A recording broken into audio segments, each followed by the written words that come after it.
Hello, my friend. This is Clyde. Rebuild the walls. I have two texts Nehemiah 1, verses 3 and 4. They said to me, "Those who survived the exile and are back in the province are in great trouble and disgrace. The walls of Jerusalem is broken down, and its gates have been burnt with fire." When I heard these things, I sat down and wept. For some days I mourned and fasted and prayed before the God of heaven. Nehemiah 2:17 and 18. Then I said to them, "You see the trouble we are in?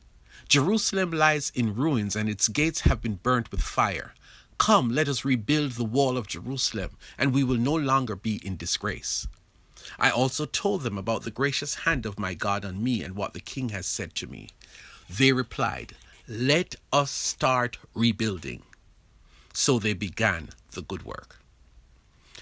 My friend, let us talk about the rebuilding of the wall. The texts before us are part of a powerful experience in the life of the Jewish people.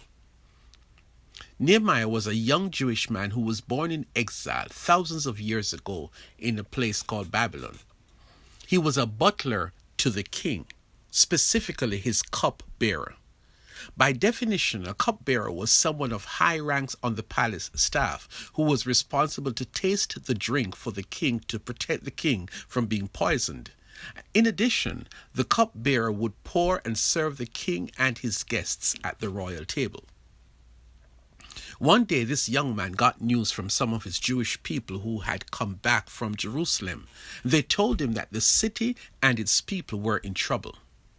The city wall was broken down, and the gates were burnt to the ground. Nehemiah wept and prayed about it, and eventually asked the king permission to go back to his homeland to rebuild the walls. When he arrived there, he took a few days to secretly examine the walls and the gates. Then he spoke to the religious and political leaders and told them that the city was in deep trouble and that the walls have to be rebuilt and the gates restored so that the city will no longer be in disgrace. Their response? Let us start building now. That is the story in a nutshell. Now let us talk about you, Mr. Nehemiah. God has an assignment for you. Right now you're doing what you have chosen to do, but God wants to use you to rebuild some walls. You might argue that there are no walls to rebuild and you would rather just continue doing what you have been doing. But before even going there, let us talk about walls. Walls exist to denote boundaries. When a city has walls, it is to indicate that the city boundaries begin and end at the wall. This is important to all who live inside and those who come to the city. In some places, people build walled fences around their homes. The same principle applies. The wall indicates that inside this wall belongs a family and they are connected. Walls denote security. When there are walls around a city or a home, there is a message being stated clearly that when you come inside these walls, you are inside the jurisdiction of the owner or those in authority. It sends a strong message that those on the inside function in a specific manner. If you are authorized to come in, then you are expected to respect and abide by the regulations of the territory. If you are unauthorized, you are subject to sanctions, including eviction.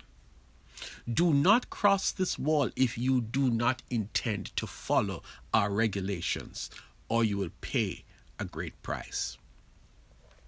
There is something else that comes with walls. Inside the walls, there is a set code of operation by which the people operate. These include laws, cultural practices. Those who live inside the wall have a responsibility to maintain order and to support the laws and culture of that territory. Where are we going with this? What about the walls around your personal life? Are they broken down? For some of us, the walls have been broken down for a long time, and the devil has sneaked in and has infiltrated our personal lives with evil. Some forms of evil are subtle and not readily seen, but they are there. Sometimes we find ourselves doing things that might not be so huge, but we know that they are wrong. For others, we might find ourselves doing some bigger things that are obviously wrong. You know why?